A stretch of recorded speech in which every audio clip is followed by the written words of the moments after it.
Hello student, और आप सब लोग कैसे हो।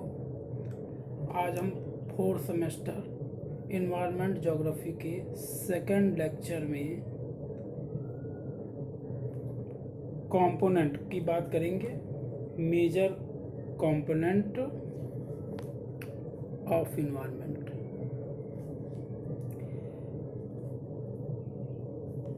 On the basis of major component, इसमें टू टाइप्स के मेजर कंपोनेंट होते हैं। दो प्रकार की जो है मुख्य संगठक होते हैं। पर्यावरण के दो मुख्य संगठक होते हैं, पहला एबायोटिक इन्वायरमेंट और दूसरा बायोटिक इन्वायरमेंट। एबायोटिक इन्वायरमेंट को हिंदी में अजैविक पर्यावरण और बायोटिक को जैविक पर्यावरण कहते हैं। अब इनको हम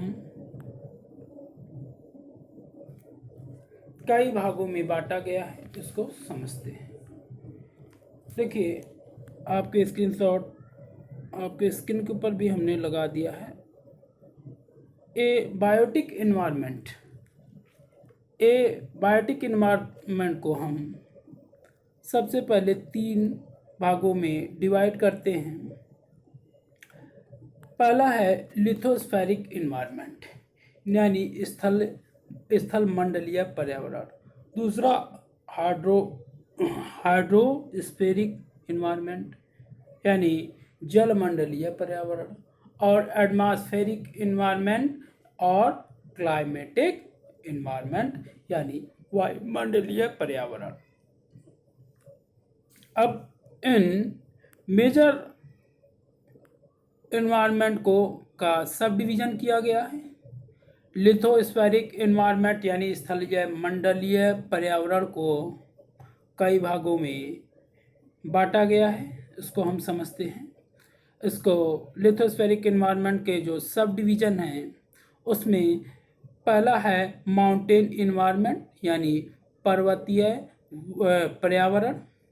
दूसरा है प्लेटू इन्वायरमेंट, यानी पठारीय पर्यावरण। तीसरा है प्लेन इन्वायरमेंट, यानी मैदानी पर्यावरण।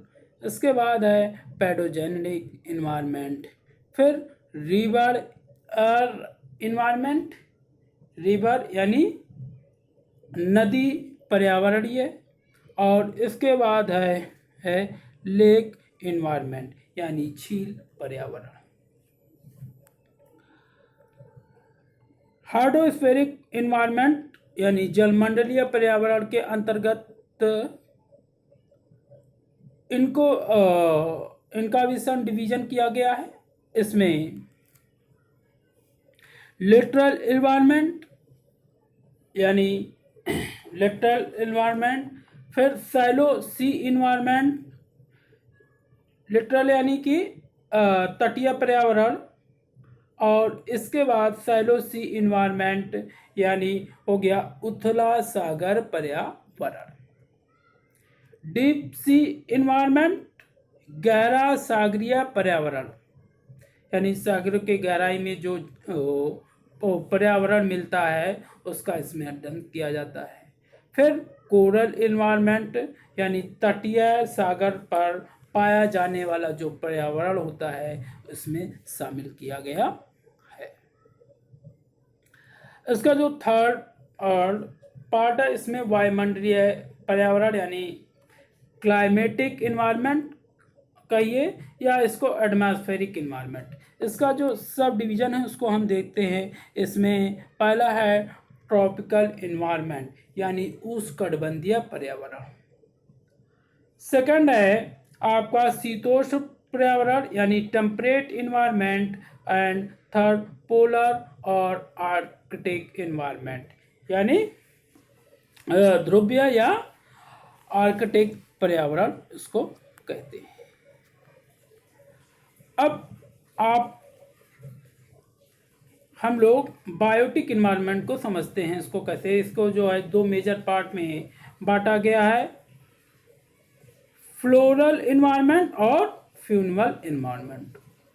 फ्लोरल इन्वायरमेंट का सब डिवीजन किया गया, फिर उसका भी सब डिवीजन किया गया। फ्लोरल इन्वायरमेंट वानस्पतिक पर्यावरण को दो भागों में बांटा गया है। पहला हो गया टेरिस्ट्रियल, या इसको लैंड फ्लोरा इन्वायरमेंट भी कहते हैं, यानी स्थलीय वानस्पतिक पर्यावरण। और दूसरा हो गया जलीय वानस्पतिक पर्यावरण, यानी एक्वेटिक इन्वायरमेंट। और एक्वेटिक इन्वायरमेंट को एक्वेटिक इन्वायरमेंट का सब डिवीजन किया गया है। इसमें क्या है, लैंड एक्वेटिक यानी स्थल स्थित पर्यावरण। दूसरा हो गया है आपका क्या, मरीन एक्वेटिक इन्वायरमेंट यानी सागरीय वानस्पतिक पर्यावरण। फिर फ्यूनल इन्वायरमेंट में क्या क्या आता है, यानी इसको हिंदी में बोलते हैं प्राणी या जंतु पर्यावरण। इसमें लैंड फ्यूनल इन्वायरमेंट यानी स्थल संबंधित जंतु पर्यावरण, यानी स्थल पर रहने वाले जीव जंतु पेड़ पौधों का जो पर्यावरण होता है उसका अध्ययन किया जाता है। फिर एक एक्वेटिक फ्यूनल इन्वायरमेंट में जलीय जंतु पर्यावरण का अध्ययन किया जाता है। एक्वेटिक फ्यूनल इन्वायरमेंट को 2 पार्ट में डिवाइड किया गया है। इसको फ्रेश वाटर एक्वेटिक इन्वायरमेंट यानी ताजे जल का जंतु पर्यावरण, ताजे जल में रहने वाले जीव जंतुओं और पौधों का जो पर्यावरण होता है उसका अध्ययन इसमें किया जाता है। सेकंड, मरीन एक्वेटिक इन्वायरमेंट यानी सागर में रहने वाले, आप लोग जानते हैं सागरीय जो जल होता है वो साल्टी होता है यानी लवणीय होता है। तो वो सागरीय जल में पनपने वाले जीव जंतु या सागरीय जल में सरवाइव करने वाले जीव जंतु तथा पर्यावरण का अध्ययन इसमें किया जाता है। अब हम कंपोनेंट ऑफ एनवायरनमेंट को भी समझते हैं। तो environment as started above consist of 3 basic component. Example all, इसमें एबायोटिक और physical component, biotic component and third energy component होता है। इसको हम लोग समझते हैं थोड़ा सा। इसको रुकिए, थोड़ा सा हम छोटा कर देते हैं, इससे समझते हैं। अब देखिए बेटा, सांस्कृतिक, इसके अंतर्गत पर्यावरण के संगठन में को भी 3 प्रकारों में बांटा गया, जिसमें भौतिक और अजैविक संगठन को शामिल किया गया है, दूसरा जैविक संगठन को और दूसरा ऊर्जा संगठन को। भौतिक संगठन के अंतर्गत आपका स्थल, वायु और जल तथा अनेक इसके उप संगठनों को शामिल किया जाता है। साथ ही साथ जबकि जैविक संगठन के अंतर्गत और इसके 3 प्रमुख उप संगठन भी आते हैं। अब हम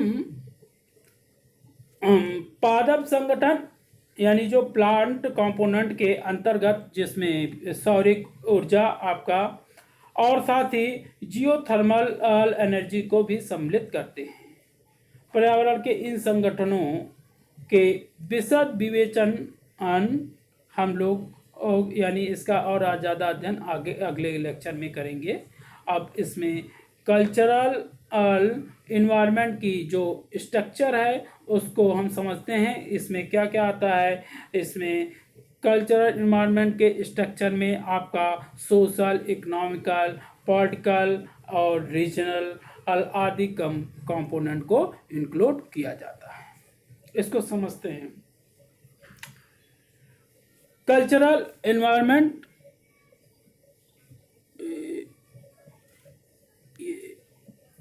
ये समझिए आप।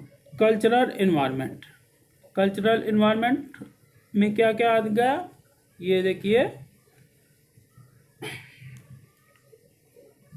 कल्चरल इन्वायरमेंट में आपका सोशल इन्वायरमेंट यानी सामाजिक पर्यावरण, इकोनॉमिक इन्वायरमेंट यानी आपका आर्थिक पर्यावरण हो गया, और इसके बाद पॉलिटिकल इन्वायरमेंट राजनीतिक पर्यावरण, फिर रिलीजियस इन्वायरमेंट यानी धार्मिक पर्यावरण को सम्मिलित किया जाता है।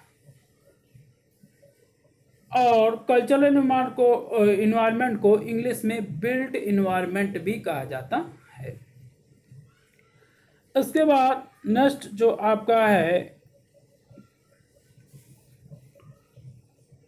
कंपोनेंट ऑफ इन्वायरमेंट यानी पर्यावरण का संगठन, इसमें क्या क्या शामिल किया गया इसको देख लीजिए।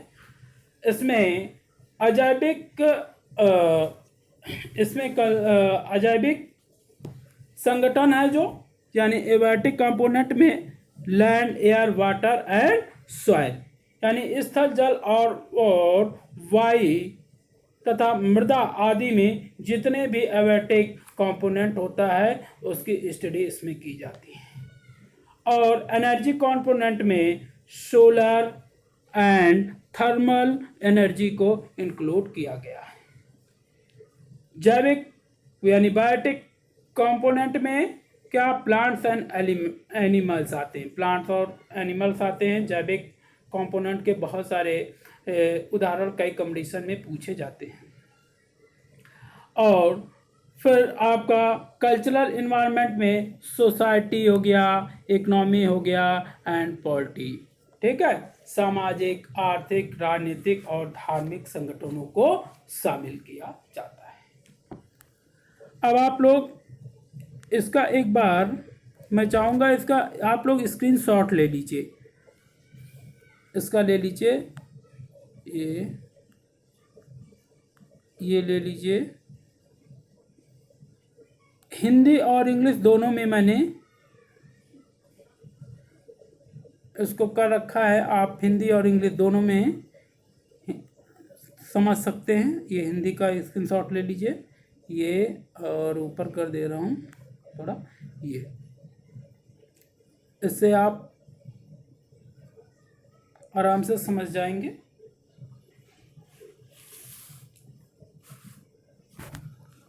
आज के लेक्चर में हम उसको यहीं तक शामिल करते हैं। नेक्स्ट लेक्चर में आगे के चैप्टरों को हम देखेंगे। Thank you class.